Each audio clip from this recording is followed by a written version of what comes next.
want to talk about money today because everything's about productivity and focus and feeding your passions and living on purpose. And I just have to say, there's no way to do that without money. Okay, we need a job, we need a stable income, we need a life that costs, something. And I don't want to avoid the topic of money because it's something I'm actually extremely passionate about. So today I really want to give you some advice on dealing with money when you're a young woman. You might not be a young woman, you might be a full-grown man, you might be a little girl or a little boy, I don't know who you are, but this advice is coming from me, a young woman, and what I have done in my life, so it could apply to anyone, I believe, but it's coming from me. So before we get into this, go ahead, like this video if you want more content regarding finances, and go ahead and subscribe and hit the notification bell so that you don't miss a single video. Let's get into it. I want to talk about finances, and this is a topic I have been obsessed with ever since I was in high school because money was not a thing that I really had.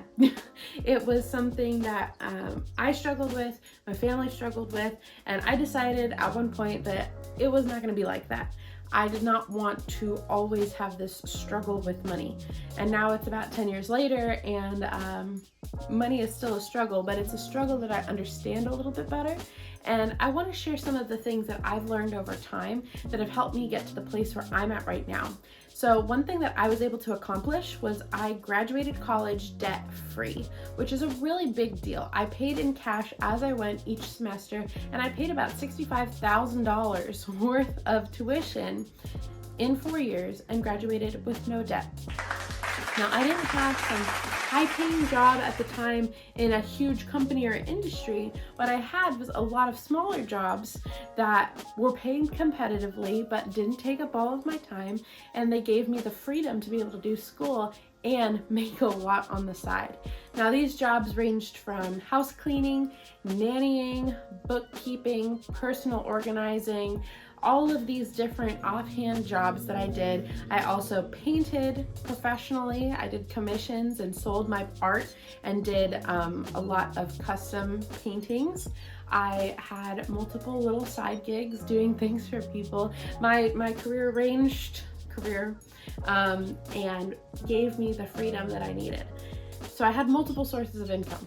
And now that I have graduated college and I have a full-time job in my career that I got a degree for, I still have multiple sources of income because I started a business, and I actually make money multiple ways in my business that I started, and I make money from my full-time job as well as a couple of side ventures. So I do believe that I am credible in this area because even though I'm not perfect and even though I'm very early on in my journey, I feel stable, and I feel stable enough to be risky, which is a big deal because you can't get a lot without risking something. And so I want to give you some of the things that I have learned to prop you up and help you to get farther in your financial freedom journey. And I'm passionate about this because there's things that we want to accomplish, and a lot of times the reason that we won't try is because of money. And I don't want you to be passionate about something and desire to pursue it and not because money is a block for you. We need to understand that we have control. It may take a while, we may not have all of the resources that other people have, but if you follow these 4 things, I promise you, if done consistently over time, you are going to see radical transformation in your relationship with money and in your bank account. So let's get into these 4 tips for financial freedom from a young woman to a young woman or to whoever you are. Okay, number one tip for anybody trying to become financially free is to give back first and to pay yourself first. So these 2 things I believe should be done at the same time. The moment you get your paycheck, every other week, every month, whenever you get paid, you should be giving back either to a charity or your church or donating or helping someone, and then saving first as well. I use the 10% rule because I'm Christian and it's in the Bible. I give back 10% of what I make, and I pay myself at least 10% of what I make, because that way not only do I know that I am using my money purposefully for a larger purpose, I'm not being selfish, I'm not being greedy with it, and I'm giving to myself so that I don't get caught up in the spontaneity of purchasing all of these things and not have anything set aside for myself. So let's separate these a little bit and talk about it. Why is giving back first so important? Like I said, I like to give back first so that I know my mindset behind my finances. My desire is that I would give and receive freely, because the Lord is the one that takes care of me. I don't take care of myself. He is always the one who has provided for me, and He will always make a way. So when I cling to my money for myself, that's like telling God, I don't trust you, but I want to trust Him. So I give back first. In as many ways as possible, I am generous with my money first, so that I am telling the Lord, I trust you, you're going to take care of me, and that is just a value that I have. The second of paying myself first comes kind of from the same place. And there's a Bible verse that says, love your neighbor as you love yourself. And then there's just a blessing that comes from this. So I give back to love my neighbor, and then I want to love myself in return. And so I want to put money into savings, prioritizing my future, prioritizing my goals and my dreams. I think that these two things, if you do them the moment that you get paid, every single paycheck that comes in, you're going to see abundance begin to just spring out of this generosity and this discipline in your life. So this is number one. If this is the only thing you do, do it, and do it consistently, because there's nothing that's going to benefit you more in your life than giving back and paying yourself first. Okay, number two, the second tip that I have for you is it's gonna be crazy. It's gonna be out of left field. You're never gonna have heard this before. I promise, totally new. Don't use credit cards. Am I perfect at this? No. Right now, I am in the process of overcoming my lack of discipline in this area, because I had some emergency medical bills come up, and what did I use? I used my credit cards because I didn't have an emergency fund. Well, I did have an emergency fund saved up. I went through that to pay for my medical bills, and then I had to carry the rest out with the credit card. Anyway, besides the point, there's a second part to this point. Don't use credit cards unless it is strategic. And there's a couple of ways that using credit cards can be strategic. And if it's not one of these few ways, it is not strategic, okay? So let's just make this blanket statement the foundation. Do not use credit cards. There are some exceptions that are really not going to be racking up debt because we're going to pay it off right away. But there's a couple of ways that you can use credit cards strategically. And one of those ways is to build your credit. It's very strategic to use a credit card to build your credit. We all need a credit card. And so one way that you can use a credit card strategically is by opening the card and putting some recurring monthly payments on it, like subscriptions to Spotify or your gym or something along those lines. And then also set up a recurring auto pay that sum total of the number of subscriptions you have applied to that card also gets paid down on it. So we can automatically pay because we know how much is going to be charged to it. That's a very strategic way to use and then pay down a credit card. And it's important to do it in that way so that you're not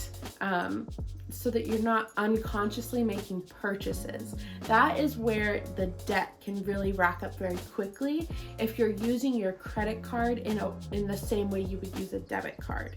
And if you're aware, if you have a notebook and you are writing down every purchase that you make, then it could be, a really good thing, because you could be very conscious of your spending. But a lot of the time what I've seen is that people start using their credit card and they get very comfortable with the fact that it never gets declined.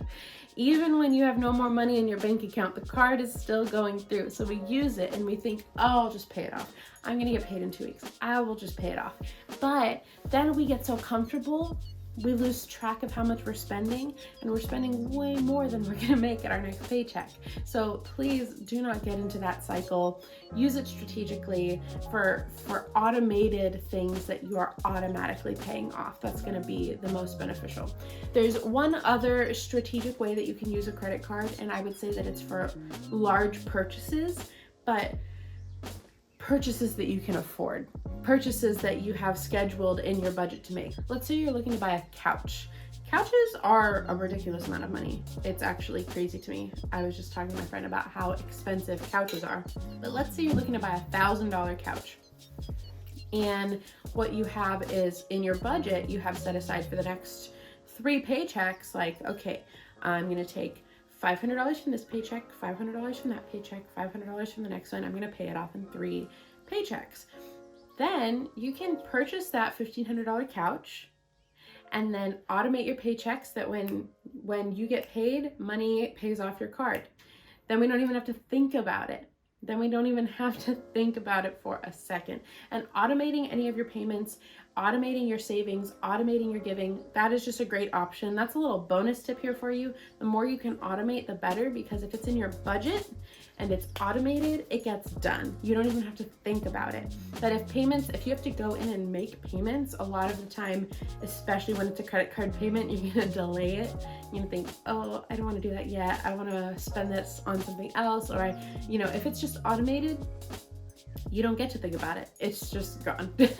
And that's a really good way to get debt down much more quickly, because if you take out that decision-making process and you cut down on decision fatigue, you have a predetermined response to something, which is when I get my paycheck, this is what I'm paying off. So I don't want to ramble about this too much, but do not use credit cards unless you have a strategic use for them, for building your credit or automatically paying them off. These are very important things that you should consider carefully before taking that strategic route. Just as a foundation, don't use credit cards, use cash. Use what you physically know that you have, if at all possible. And it is possible, okay? So I'm just gonna say just do it, because it is possible. If it's not possible, that means you're spending outside of your means and you really need to reevaluate your budget. But that is a conversation for another day.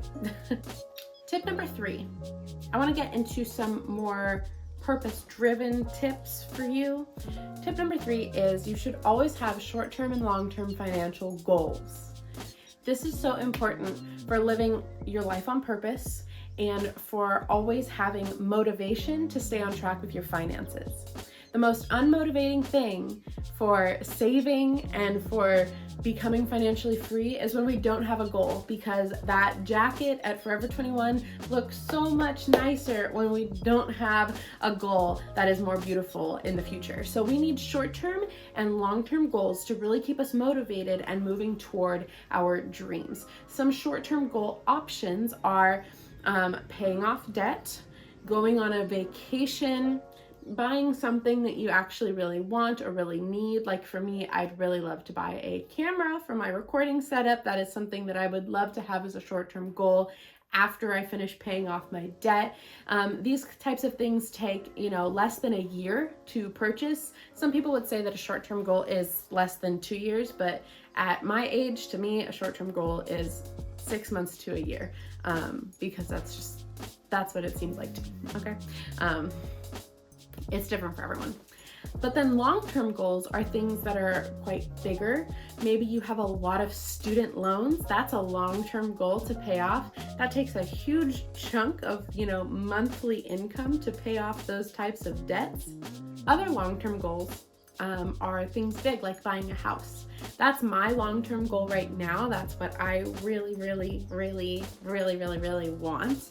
And sometimes long-term goals like that can actually delay our short-term goals or change our short-term goals, because because some can be so big. And in the Bay Area where I live, buying a house is very big, that we kind of build our goals accordingly. So always have short-term and long-term goals set so that you can stay motivated to reach your financial goals. And what that really looks like on a daily basis is what's motivating you to not buy that extra cup of coffee? What is motivating you to not go out to eat today or drive less and spend less on gas? What is motivating you?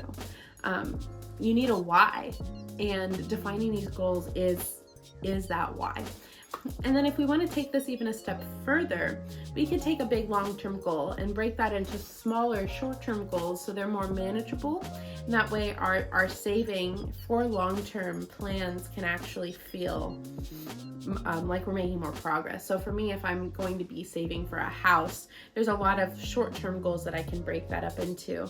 And I would love to talk about this more in another video. So if you want to hear more about that, please comment down below goal planning or something along those lines so that I know that that's something that would interest you, because I'd love to talk about my roadmap that I use to map out my goals. The last tip that I have for you is really similar on the lines of purpose, and it is tie every purchase to a purpose. I really believe that we are meant to live on purpose. That doesn't mean that we have one sole purpose for our lives, but every moment is tied to purpose. And it can be tied to your core values, it can be tied to your why, whatever that may be. But when you are spending money, understand why. And for me, that's been really helpful to get me out of the habit of making small insignificant purchases that really add up to a lot of my income. If I'm gonna go out to coffee, I'm gonna go with a friend. And if I'm going to spend money on coffee, it's going to be to spend time building and connecting relationships rather than me just swinging by Starbucks so that I can enjoy that when I could come home and make coffee that's equally as good. Or not equally as good, let's just be honest. Sometimes we need to sacrifice quality, like a Starbucks beverage, so that we can have something of higher quality later. So if you have purchases you're making that are not tied to a purpose, but instead they're tied to impulsivity or spontaneity, evaluate that, because if that is a habit that you have, it's probably a habit that really needs to be eliminated. Let's be honest with ourselves that we spend a lot of money that does not need to be spent. I think that these all tie together. You know, giving back and paying yourself first, that is a purpose-driven value that I have. Not building more debt, that's a value that I have to accomplish my short-term and long-term goals. So every choice that I'm making really stems around this purpose-driven way of living and purpose-driven finances. A really great resource for this would be Dave Ramsey and his Financial Peace University. This is a course, my church offers it to people coming in, but they offer it online a lot of different places. But Financial Peace University gives you almost like a 12-step program to recovering from financial dependence on, debt and things like that, and becoming free. So I really suggest that you research some resources, and I'm actually going to put below the resources for Dave Ramsey and also for my coaching program.